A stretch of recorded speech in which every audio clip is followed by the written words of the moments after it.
Votre mari vous a trompé et a vendu la moitié de l'appartement pour s'enfuir avec son amante, mais lorsqu'il est revenu années plus tard, il a été pétrifié en voyant son ex-femme.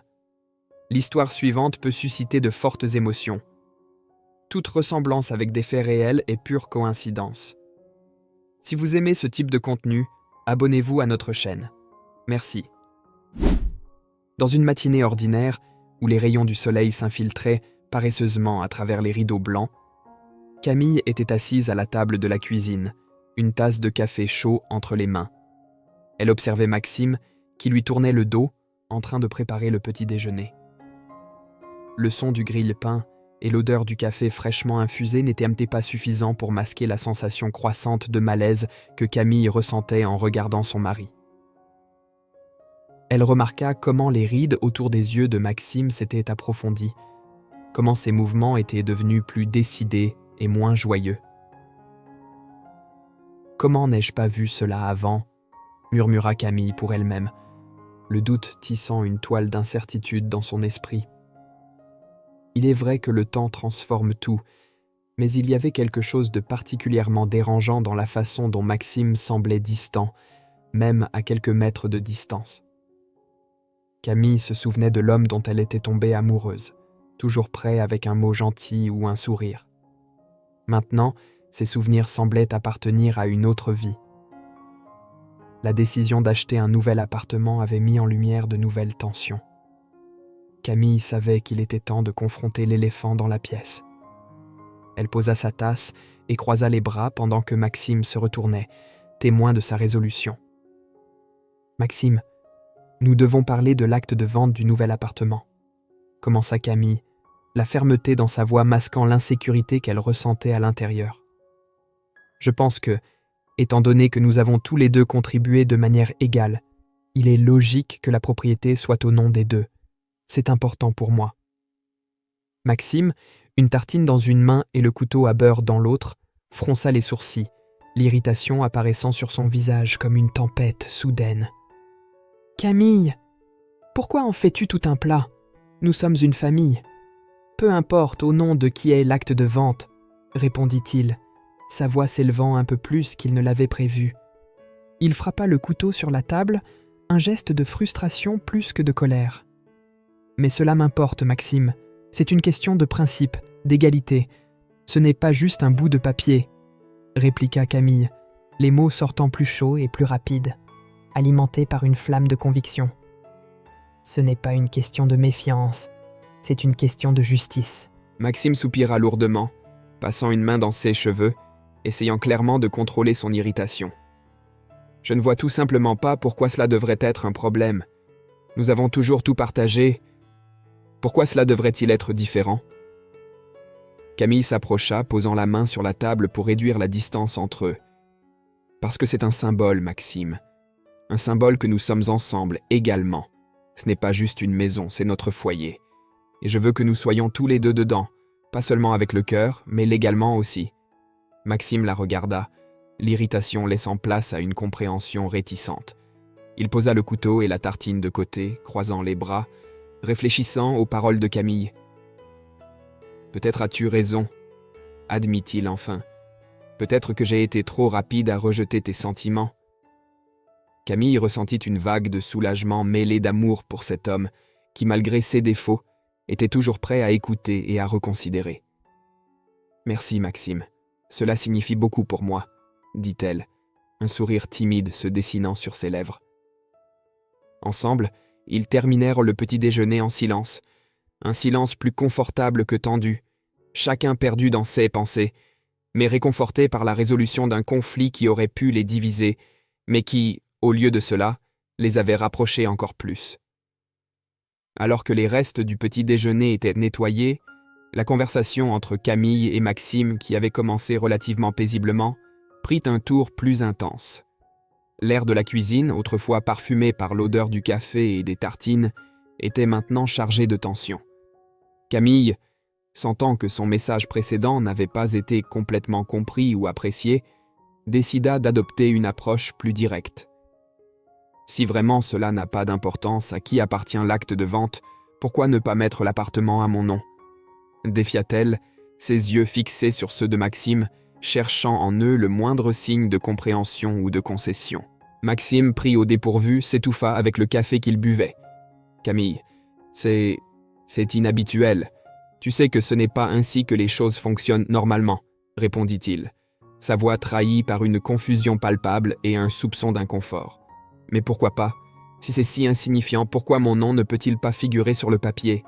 insista Camille, sa posture droite et sa voix ferme démontrant une nouvelle facette de sa personnalité que Maxime voyait rarement. Elle ne demandait pas seulement l'égalité, elle exigeait le respect pour ses contributions et sa position. Maxime, acculé contre le mur de ses propres convictions et traditions, commença à révéler la profondeur de son malaise. Je pense simplement que nous devrions suivre la tradition. C'est comme ça que ça a toujours été. L'homme en tant que propriétaire enregistré. Ce n'est pas une question de manque de respect envers toi, Camille.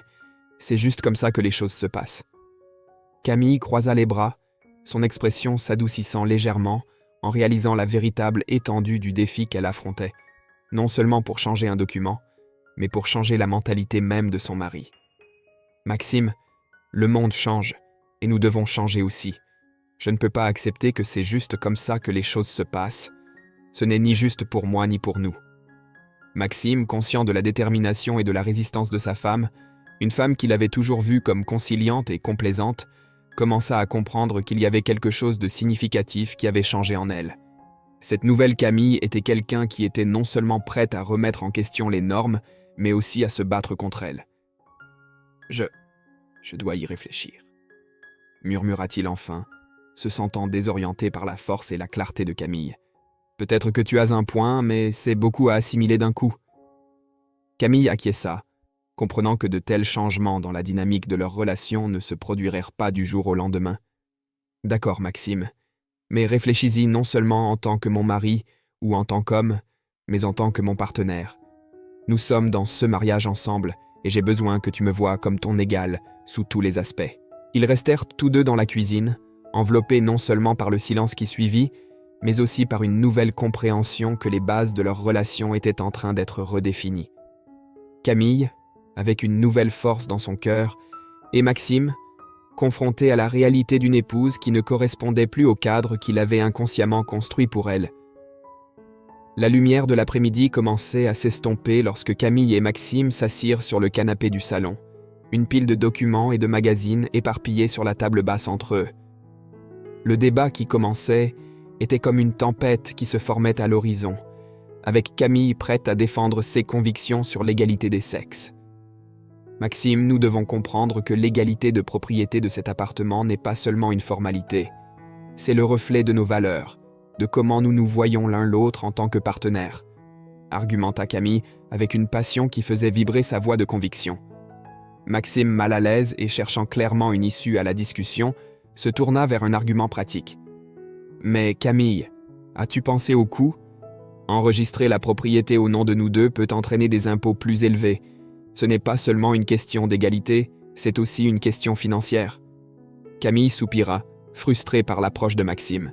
« Tu vois, ce n'est pas seulement une question d'argent, c'est une question de principe, de respect mutuel. Nous ne pouvons pas laisser des questions financières servir d'excuse pour ne pas faire ce qui est juste entre nous. » À ce moment-là, Maxime, se sentant acculé par les déclarations fermes de Camille, changea de tactique. « C'est le fait de Lucie, n'est-ce pas ? Elle t'a mis ses idées dans la tête. Elle a toujours eu ses inclinations rebelles, défiantes. » Camille, dont la patience commençait à s'épuiser, regarda Maxime avec un mélange de surprise et de déception. « Lucie est mon amie, et oui, nous discutons de beaucoup de choses, mais mon opinion est la mienne. Croire en ce qui est juste ne fait pas de moi une rebelle, Maxime. » La conversation avait évolué vers un territoire chargé d'émotions, laissant les deux au bord d'un abîme de malentendus. Pendant ce temps, Camille commençait à remarquer plus clairement certains changements dans le comportement de Maxime. Il sortait plus souvent le soir, ses explications étaient vagues et évasives, et ses dépenses avaient augmenté sans explication claire. Ces observations alimentaient un soupçon croissant d'infidélité, ajoutant une couche de méfiance et de douleur à son mécontentement. « Maxime, que se passe-t-il entre nous ?» demanda finalement Camille, sa voix basse et tremblante. « Tu es différent, distant. S'il y a quelque chose de plus, je dois le savoir. » Maxime, maintenant conscient de la gravité de la situation, se sentit poussé à répondre. Il regarda Camille, cherchant les mots justes. « Il n'y a rien dont tu aies besoin de t'inquiéter, » commença-t-il, évitant son regard. « Ce ne sont que des engagements professionnels, rien d'autre. » Cependant, Camille n'était pas convaincue. Le manque de transparence et le comportement évasif de Maxime ne faisaient qu'approfondir ses inquiétudes, la laissant avec un sentiment d'isolement dans son propre mariage. Elle se demandait si l'égalité qu'elle cherchait si ardemment dans sa vie conjugale ne pouvait être qu'une illusion, et si les changements qu'elle percevait chez Maxime n'étaient que le début de quelque chose de beaucoup plus perturbateur. Cette nuit-là, le salon de Camille et Maxime se transforma en champ de bataille émotionnelle. Les arguments sur l'enregistrement de l'appartement n'étaient que la pointe de l'iceberg, révélant une profonde fissure dans le mariage qui s'étendait à des questions de confiance et de respect mutuel. Camille, les yeux brûlants de détermination et de douleur, confronta Maxime sur ses sorties nocturnes et ses dépenses non expliquées. « Maxime, nous ne pouvons pas continuer comme ça. Nous devons être honnêtes l'un envers l'autre. Qu'est-ce qui se passe vraiment ?»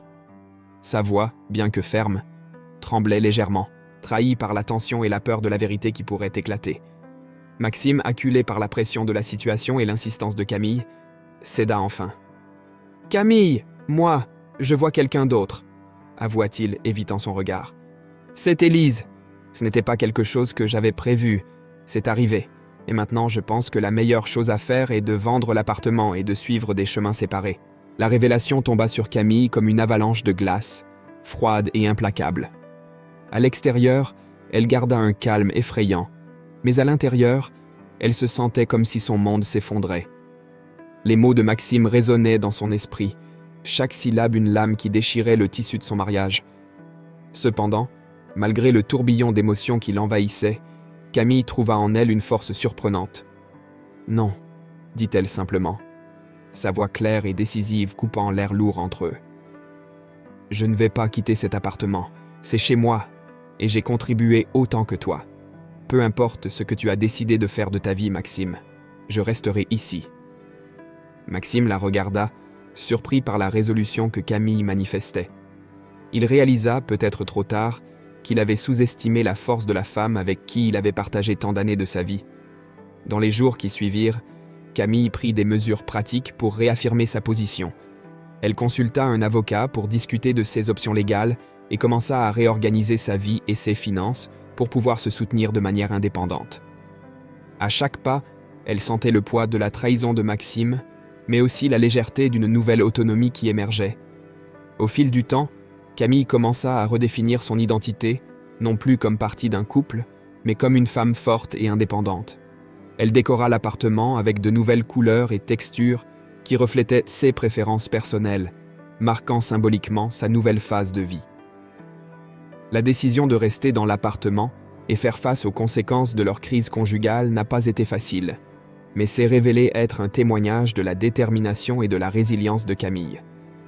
Alors qu'elle affrontait les jours difficiles à venir, elle savait que, malgré les adversités, elle avait fait le bon choix pour elle-même, choisissant de respecter sa dignité et sa valeur avant tout. L'atmosphère dans le salon était dense, chargée de l'électricité d'émotions incontrôlables. Maxime, consumé par une frustration qui bouillonnait à la surface, regardait fixement Camille, qui restait assise, sa posture impeccable et son expression impassible. « Camille, c'est ridicule. Tu ne peux pas simplement m'empêcher de vendre un appartement qui est aussi le mien. J'ai besoin de continuer ma vie. » s'écria Maxime, la colère évidente dans chaque mot prononcé. Camille, gardant un calme presque dédaigneux, le regarda droit dans les yeux, sa voix calme mais empreinte de fermeté. « Et où, exactement, est-ce que je figure dans tes besoins, Maxime? Tu as déjà fait ton choix. Tu peux vivre où tu veux, sauf ici. C'est chez moi. » Les mots de Camille frappèrent Maxime comme un coup direct, attisant encore plus sa colère. Il se leva brusquement, son corps tendu comme une corde sur le point de rompre. Dans un geste de colère incontrôlée, il frappa violemment le mur avec son poing, laissant une marque visible dans le plâtre. « Si c'est comme ça, alors je vendrai ma part. Je rendrai les choses si compliquées pour toi que tu regretteras de m'avoir jamais défié. » Camille, cependant, ne montra aucun signe d'intimidation. Elle se leva, regardant Maxime avec une résolution inébranlable. « Tu peux essayer, Maxime, mais je ne renoncerai pas à cet appartement. C'est mon droit de rester ici, et je me battrai de toutes mes forces pour le garantir. » Les yeux de Maxime se rétrécirent, et pendant un moment, le silence entre eux fut tranchant. Il réalisa que la femme en face de lui n'était plus la Camille qu'il connaissait. Elle s'était transformée, forgée par le feu de ses épreuves, en quelqu'un qui ne se plierait ni ne se briserait sous sa pression. Dans les jours qui suivirent, Camille prit des mesures encore plus décisives. Elle consulta son avocat pour renforcer ses actions légales, cherchant à s'assurer que toute tentative de Maxime de vendre sa part de la propriété soit contestée efficacement. Elle commença également à explorer des options financières pour, si nécessaire, acheter la part de Maxime, assurant ainsi sa permanence dans l'appartement. Alors que Camille se préparait à ce qui pourrait devenir une longue bataille légale, elle renforçait ses réseaux de soutien, cherchant conseil et réconfort auprès de ses amis proches et de sa famille. Chaque pas franchi était une affirmation de sa détermination à maintenir son autonomie et le contrôle sur sa vie. La crise conjugale avait évolué en une guerre de volonté, mais Camille était prête. Sa décision de défier Maxime, de réaffirmer son droit à l'appartement et son indépendance, n'était pas seulement une question d'espace physique qu'elle appelait chez elle, mais aussi de revendiquer son propre pouvoir et son espace dans le monde, non pas en tant qu'épouse de quelqu'un, mais en tant que femme intègre et résiliente. Les mois qui suivirent la décision de Camille et Maxime de divorcer furent un véritable test de résilience émotionnelle. Les séances de médiation et les audiences au tribunal étaient longues et épuisantes, chaque rencontre avec Maxime laissant Camille émotionnellement épuisée. Maxime, avec son minutieux partage de chaque bien conjugal, accompagné de plaintes et d'insultes constantes, rendait le processus encore plus pénible. La présence d'Élise, qui était désormais plus qu'une amante mais une partenaire constante de Maxime, n'ajoutait que du sel à la plaie. Élise accompagnait Maxime à chaque réunion et audience, lançant des regards méprisants à Camille et chuchotant des mots à l'oreille de Maxime, comme si elle essayait d'influencer chaque décision prise. L'atmosphère était si chargée qu'elle semblait palpable, chaque rencontre augmentant le fardeau émotionnel que Camille portait. Camille, bien qu'elle se sentît de plus en plus épuisée, restait ferme. Elle comprenait que chaque jour de lutte la rapprochait un peu plus de la fin d'un chapitre douloureux de sa vie. Elle comptait sur le soutien de ses amis et de sa famille, qui lui offraient réconfort et force dans les moments de faiblesse, et sur l'aide de son avocat, qui naviguait habilement dans les complexes procédures légales du divorce. Finalement, le jour du divorce arriva. En sortant du tribunal, Camille ressentit un soulagement qu'elle n'avait pas éprouvé depuis longtemps. Pendant un bref instant, alors que le soleil caressait son visage en sortant par la porte du tribunal, elle se permit de respirer profondément, sentant un poids se lever de ses épaules. Cependant, cette sensation de libération fut éphémère. Bien qu'elle fût légalement libérée des chaînes d'un mariage malheureux, Camille savait que le chemin à parcourir exigerait encore beaucoup d'elle. La reconstruction de sa vie, la redéfinition de son identité sans Maxime et la confrontation aux cicatrices émotionnelles laissées par le divorce seraient des défis qu'elle devrait encore affronter. Dans les jours qui suivirent, Camille commença à planifier son avenir avec une nouvelle perspective. Elle se permit des moments de tristesse pour ceux qu'elle avait perdus, mais commença aussi à cultiver un sentiment d'espoir pour ce qui était à venir. Elle investit dans son développement personnel, reprenant d'anciens passe-temps et intérêts qu'elle avait laissés de côté pendant le mariage. Chaque jour, elle se sentait un peu plus forte, un peu plus elle-même. Le divorce, bien que douloureux, marqua le début d'une nouvelle ère dans la vie de Camille, une ère de connaissance de soi, de résilience et, surtout, de renouveau. Elle était déterminée à vivre sa vie selon ses propres termes, reconstruisant son existence morceau par morceau, sachant que, malgré tous les défis, elle avait la force nécessaire pour affronter ceux qui viendraient. Un après-midi étouffant de printemps, Camille était tranquille chez elle, profitant d'un moment de paix et réfléchissant aux prochaines étapes de sa vie récemment émancipée. La sonnerie de la porte retentit de manière abrupte, rompant le calme qu'elle chérissait tant. En ouvrant la porte, Maxime était là, sa silhouette imposante remplissant l'espace d'une énergie tendue. « Maxime, que fais-tu ici ?» demanda Camille, surprise et un peu craintive devant sa présence inattendue. Maxime, avec une expression empreinte de ressentiment, la regarda droit dans les yeux. « Je suis venu parler de l'appartement. Je pense toujours que tu devrais vendre ta part pour moi, » dit-il, sa voix mêlant désespoir et détermination. Camille, incrédule devant l'audace de Maxime, laissa échapper un rire bref et amer. « Tu plaisantes, n'est-ce pas? Après tout ça, tu penses vraiment que je vendrais ma part pour toi ?» Maxime fronça les sourcils, clairement frustré par sa réaction. « J'ai déjà trouvé un acheteur pour ma part. C'est ta décision maintenant, Camille. Soit tu vends ta part pour moi, soit tu devras faire face à un étranger vivant ici. C'est ton choix. » Le sérieux dans sa voix fit réaliser à Camille qu'il ne bluffait pas. Cependant, sa détermination à conserver son chez-soi était plus forte que toute tentative d'intimidation que Maxime pourrait tenter. « Écoute-moi bien, Maxime. Je préférerais voir cet appartement en flammes plutôt que de te permettre d'y vivre avec ta maîtresse. C'est chez moi, et je ne vais nulle part, » déclara Camille, avec une énergie vibrante, sa posture ferme défiant la menace voilée de Maxime. Maxime, réalisant que ses tentatives de persuasion avaient échoué, serra les lèvres de frustration.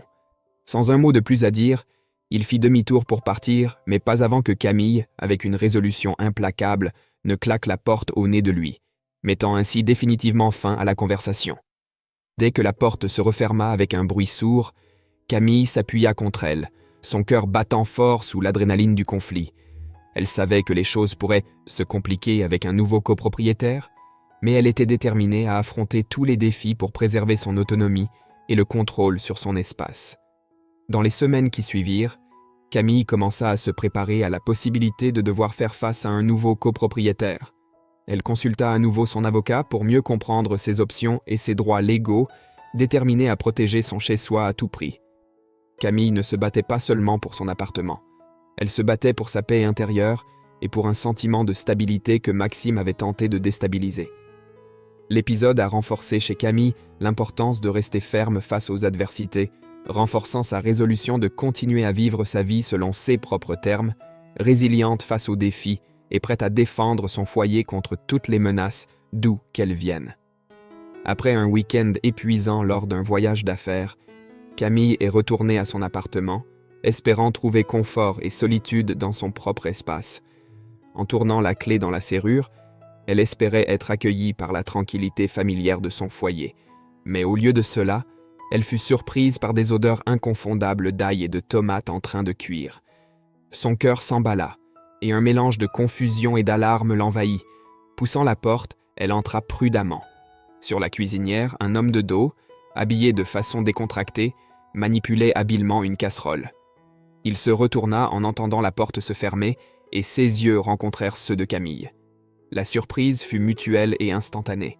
« Vous devez être Camille », dit-il avec un sourire qui, dans d'autres circonstances, aurait pu être charmant. « Je suis Christophe, le nouveau copropriétaire.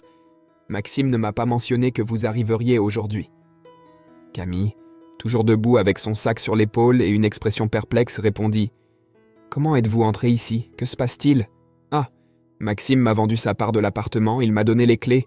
Je suis déménagé hier, » expliqua Christophe, en faisant un geste désinvolte vers le salon maintenant partiellement meublé avec quelques-unes de ses affaires. « Je préparais juste quelque chose à manger. J'espère que cela ne vous dérange pas. » Le choc initial de Camille commença à s'estomper, remplacé par une irritation croissante. « Cela me dérange? Bien sûr que cela me dérange. Vous envahissez ma maison et agissez comme si c'était la chose la plus normale du monde. » Avant que la dispute ne puisse s'envenimer, une lueur de reconnaissance s'alluma dans les yeux de Camille en regardant mieux l'homme devant elle. « Christophe? Christophe Lemaire, de l'école Saint-Martin ?»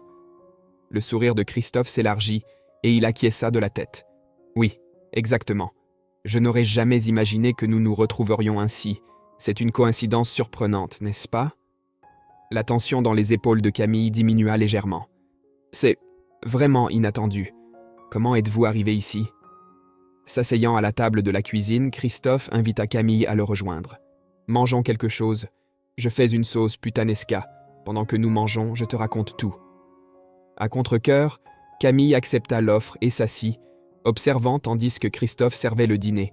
Au fur et à mesure que le repas avançait, le parfum réconfortant des tomates et de l'ail aidait à adoucir l'atmosphère. Christophe partagea des histoires de ses années après l'école, de ses voyages, et de comment il en était venu à s'intéresser à investir dans l'appartement. Camille écoutait, encore prudente, mais peu à peu sa colère laissa place à une curiosité résignée.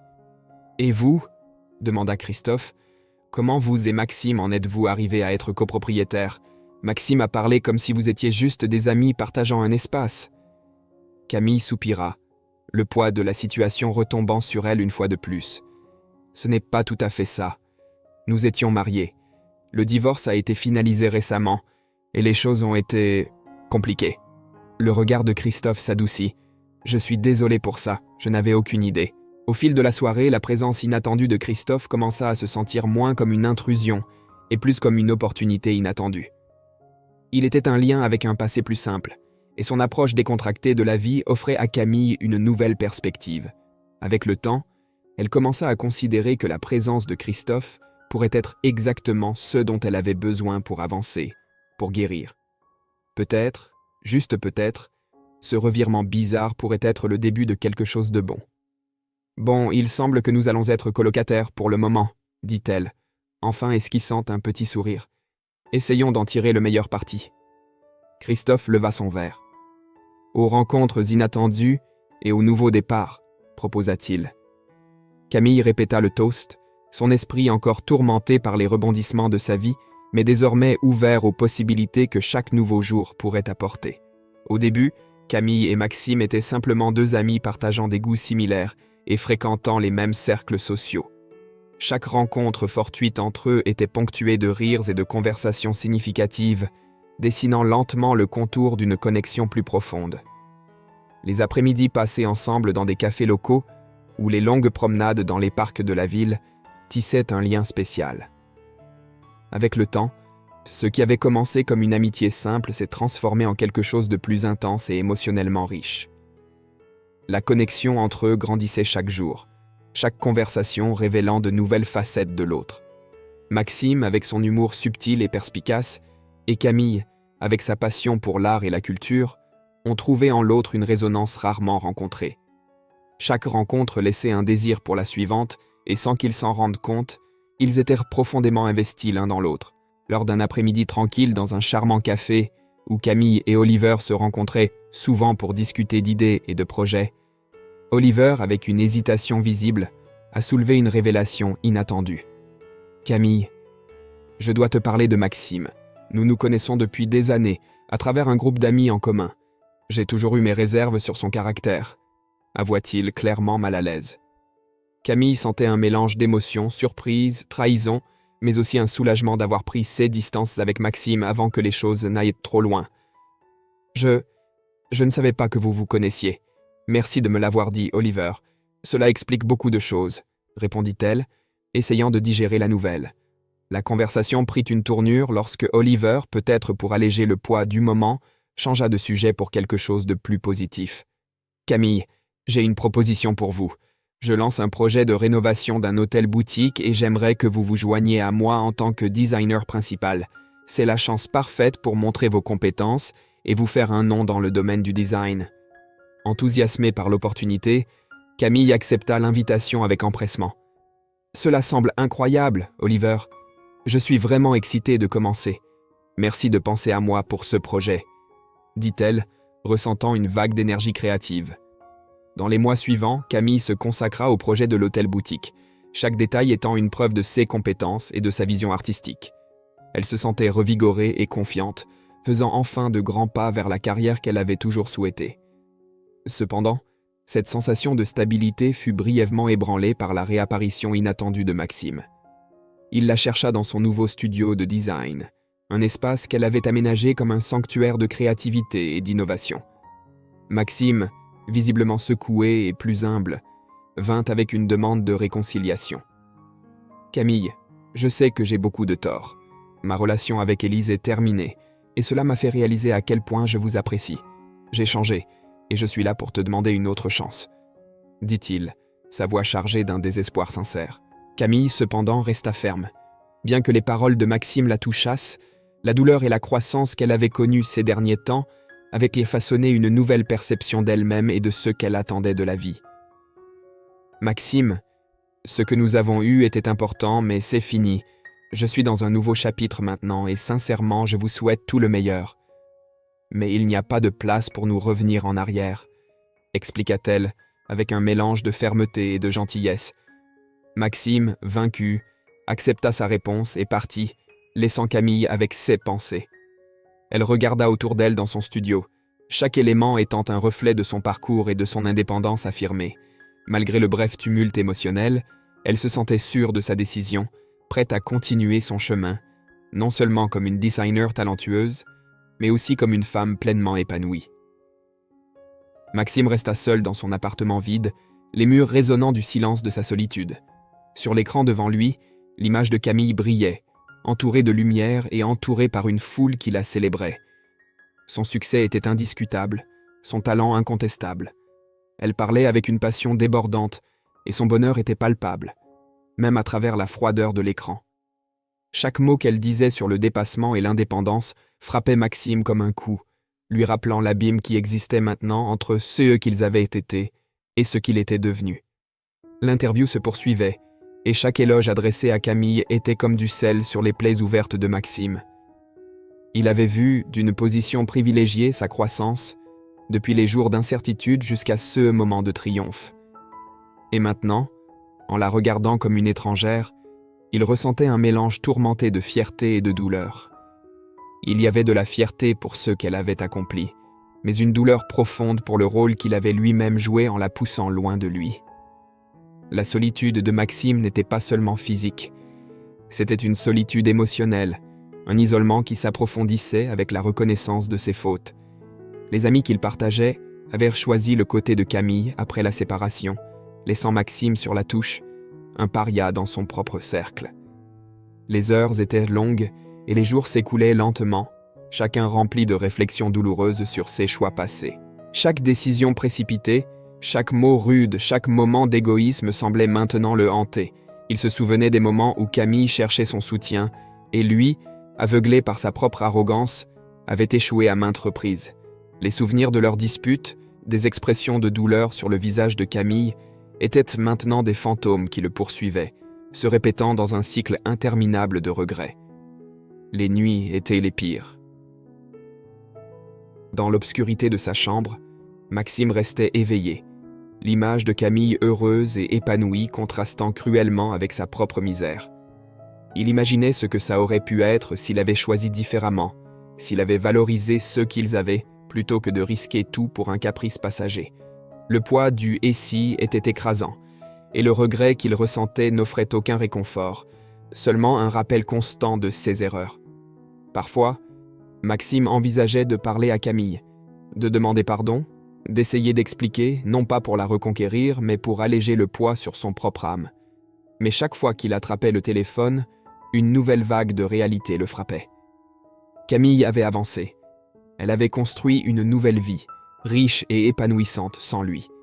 Et lui, prisonnier des ombres de ses propres mauvais choix, ne pouvait que regarder, submergé par un océan de regrets. Finalement, la solitude força Maxime à réfléchir profondément à ses erreurs.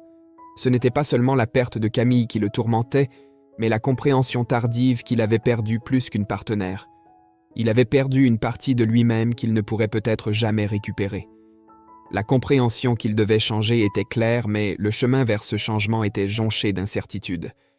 Alors que Maxime affrontait ces longues heures d'introspection, il commença lentement à reconnaître que le voyage vers la rédemption serait difficile et solitaire. Pourtant, c'était un voyage nécessaire, non seulement pour peut-être un jour se réconcilier avec Camille, mais pour se réconcilier avec lui-même, avec l'homme qu'il espérait encore pouvoir devenir. Dans la tapisserie de leur vie, où chaque fil représentait des choix et des conséquences, Maxime découvrit l'importance de la réflexion et du changement. Lors de ses séances de thérapie, il était confronté aux complexités de sa propre nature, confrontant les failles qui lui avaient tant coûté. Chaque révélation, chaque moment de connaissance de soi, était un pas vers un moi amélioré, mais aussi un rappel douloureux des ponts brûlés derrière lui. J'apprends à vraiment apprécier les gens dans ma vie, non pas pour ce qu'ils m'offrent, mais pour ce qu'ils sont, confia Maxime à son thérapeute lors d'une séance particulièrement révélatrice. Alors que Maxime luttait pour se reconstruire, la vie de Camille s'épanouissait de façon qu'il ne pouvait que imaginer. Après des mois de romance pleine de tendresse et de soutien mutuel, Christophe s'agenouilla sur une plage sous un ciel crépusculaire, les vagues de la mer témoignant du moment. « Camille, tu as apporté de la lumière à mes jours et de la paix à mes nuits. Veux-tu m'épouser et partager chaque lever et chaque coucher de soleil à partir de maintenant ?» La proposition était simple, mais chargée de toutes les promesses d'un avenir ensemble. Des larmes de joie coulaient sur le visage de Camille alors qu'elle disait oui. Un oui qui résonnait bien au-delà de cette plage, scellant un engagement à vivre aux côtés de quelqu'un qui la valorisait pleinement.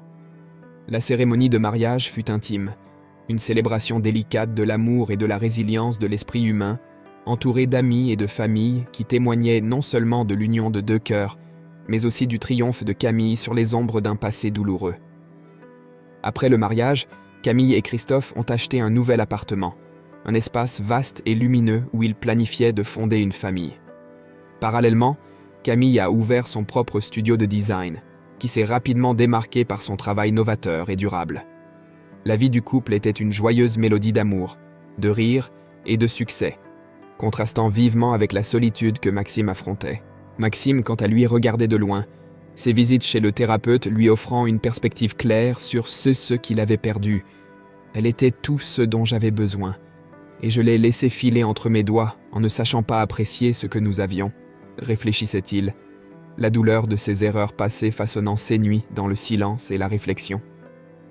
La vie continuait, et tandis que Camille et Christophe profitaient de la plénitude de leur existence partagée, Maxime apprenait à vivre avec ses choix. Il comprenait que le véritable changement n'était pas seulement de faire face aux erreurs, mais d'apprendre à vivre avec elles, en acceptant que certaines choses, une fois brisées, restent irrémédiablement altérées.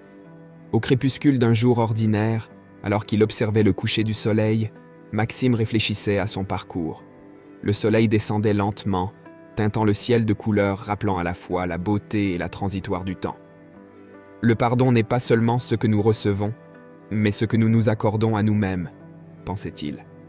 Et dans cette réflexion, il trouvait un fil de paix, une reconnaissance que, malgré tout, il y avait encore un chemin à suivre, un chemin de rédemption et peut-être, éventuellement, de bonheur.